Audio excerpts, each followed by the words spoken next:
चलिए मैं एक बार फिर खालिद हाशमी सलाम आदाब प्रणाम नमस्कार कबूल कीजिए। आमतौर पर धर्म एक ऐसा मामला है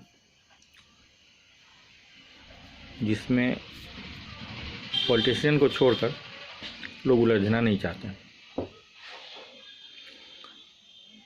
एक फिल्म आई थी पीके, बड़ी अच्छी फिल्म थी।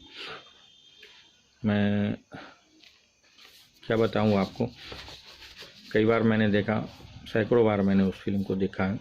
थोड़ा इंटरटेनमेंट है और उसमें धर्म के मुतालिक जो बताया गया है उसमें सभी लोगों को उस पर गौर करना चाहिए। 3 बातें उसमें मुझे ख़ास तौर पर बड़ी अच्छी लगी। एक, जहां बोमन ईरानी कहते हैं अनुष्का शर्मा से कि अगर इस देश में रहना है तो धर्म से मत उलझो। लेकिन मेरा मानना है कि धर्म से उलझो नहीं, लेकिन धर्म को समझो। धर्म समझने की ज़रूरत है।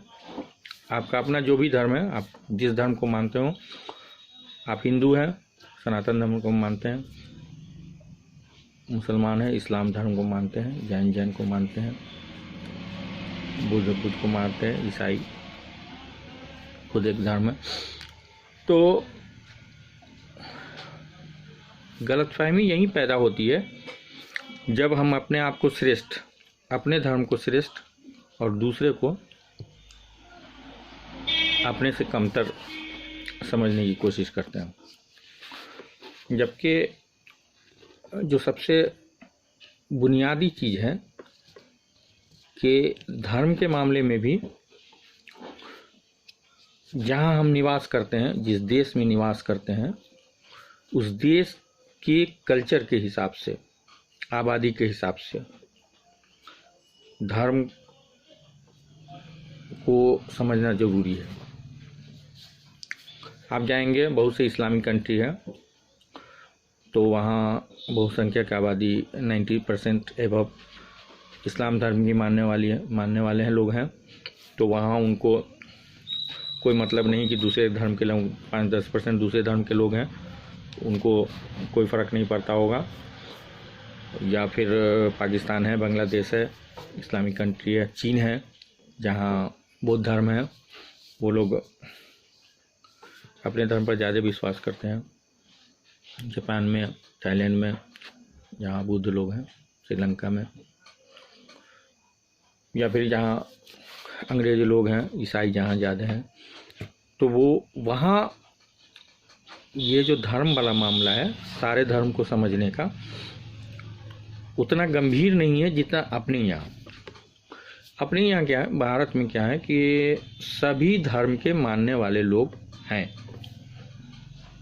और सारे लोग एक दूसरे से घुले मिले हैं। उनकी आबादी एक जगह है, ऐसा नहीं है कोई भी गांव, दूसरी जगह की मैं बात नहीं करता हूँ, लेकिन जहाँ हम लोग निवास करते हैं ऐसा कोई गांव या कोई क्षेत्र नहीं है कि सिर्फ हिंदू का क्षेत्र हो, सिर्फ मुसलमान का क्षेत्र हो, सिर्फ ईसाई का क्षेत्र हो, बौद्ध का क्षेत्र हो। अपने यहाँ सब लोगों आबादी जो है, हिंदू मुस्लिम, मेनली हिंदू मुस्लिम ही की बात कीजिए, हिंदू मुस्लिम की आबादी मिली जुली हुई है। तो यहाँ बुनियादी बात ये है कि यहाँ लोगों को एक दूसरे के धर्म को समझने की ज़रूरत है। आप अपने धर्म पर पूरा यकीन रखिए, आप इस मुसलमान हैं, इस्लाम पर यकीन है, अपने धर्म पे बिल्कुल आपको 100% विश्वास होना चाहिए कि मैं जिस धर्म को मानता हूँ, इस्लाम, उस पर मुझे 100% विश्वास है। लेकिन जो मेरा पड़ोसी भाई है, वो जो कुछ भी नाम हो, राम हो, श्याम हो, विजय हो, इस तरह का कुछ भी नाम हो,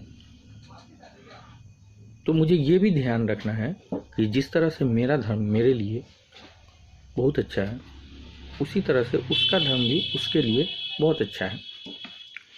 तो हम जो सारे चीज़ में एक दूसरे का कोऑपरेट करते हैं, उसके बाबूजी को आप चाचा कह के पाँव छू के प्रणाम करते हैं, या वो हमारे बाबूजी को आदाब करते हैं, नमस्कार करते हैं।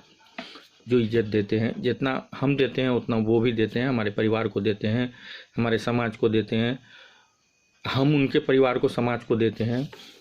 उसी तरह से हम लोगों को भी, अगर हम अपने धर्म को श्रेष्ठ समझते हैं, तो ये हिंदुस्तान में, यहाँ जहाँ हम लोग रहते हैं, वहाँ ये बहुत ज़रूरी है कि हम अपने पड़ोसी भाई राम, श्याम, विजय जो भी हैं, उनके धर्म को भी उतना ही सम्मान दें। मैं सम्मान की बात कर रहा हूँ, मानने की बात नहीं कर रहा हूँ। धर्म, आपका धर्म आपको मुबारक, उनका धर्म उनको मुबारक। आपका धर्म आपके लिए अच्छा, उनका धर्म उनके लिए अच्छा। उसी तरह से उनका धर्म मेरे लिए भी अच्छा और मेरा धर्म उनके लिए भी अच्छा। ये आदमी को सोचना चाहिए, हमेशा ध्यान में रखना चाहिए कि नफ़रत वहीं पैदा होती है जहाँ लोग दूसरे धर्म को अच्छी तरह से नहीं समझते हैं। मेरा तो मानना है कि जो अपने धर्म को अच्छी तरह से नहीं समझते हैं, तो वही दूसरे के धर्म को अच्छी तरह से नहीं समझते हैं। जब खुद के धर्म पर पालन नहीं करेंगे तो दूसरे के धर्म की क्या इज्जत देंगे, और नफ़रत वहीं से पैदा होती है। कोई भी समझदार, कोई भी अच्छा, कोई भी इस्लाम का स्कॉलर या हिंदू का स्कॉलर जो वास्तविक धार्मिक है, जिसको राजनीति से कोई लगाव नहीं है, सियासत से कोई लगाव नहीं है, वो कभी भी ये नहीं कहेगा, कोई मुसलमान का स्कॉलर विद्वान नहीं कहेगा, मुस्लिम विद्वान नहीं कहेगा कि हिंदू धर्म बहुत ख़राब है। उसी तरह से कोई हिंदू का बहुत बड़ा पंडित, पुरोहित, ज्ञानी, महात्मा ये नहीं कहेगा कि मुसलमान धर्म खराब है। कहते कौन है? जो लोग राजनीतिक रूप से इससे जुड़े हुए हैं, वही लोग नफ़रत फैलाते हैं, वही छोटी छोटी बात को हवा देते हैं, और वो जो है सो विकराल रूप ले लेती है। दोस्तों, मेरा मानना है कि खुद के धर्म को अच्छी तरह से समझिए, उस पर पालन कीजिए, कंप्लीट पालन कीजिए, 100% पालन कीजिए। आप अपने धर्म को पालन करेंगे, जाहिर सी बात है दूसरे के धर्म पर भी आपको आदर, दूसरे के धर्म पर भी आपको उतना ही आदर आएगा जितना आप अपने धर्म पर करते हैं। छोटी सी मिसाल, कोई आदमी अपने माँ बाप से बड़ी मोहब्बत करता है। जब तक वो अपने माँ बाप, अपने परिवार, अपने समाज, अपने ख़ानदान से मोहब्बत नहीं करेगा, दूसरे के ख़ानदान, दूसरे के माँ बाप, दूसरे के परिवार से इज़्ज़त नहीं कर सकता। जो सामाजिक आदमी होगा, पारिवारिक आदमी होगा, वो परिवार को समझेगा। जो धार्मिक आदमी होगा वो धर्म को समझेगा, अपने धर्म को भी समझेगा, दूसरे के धर्म को भी इज्जत देगा। तो इन्हीं बातों के साथ आज की बात समाप्त करते हैं। नमस्कार।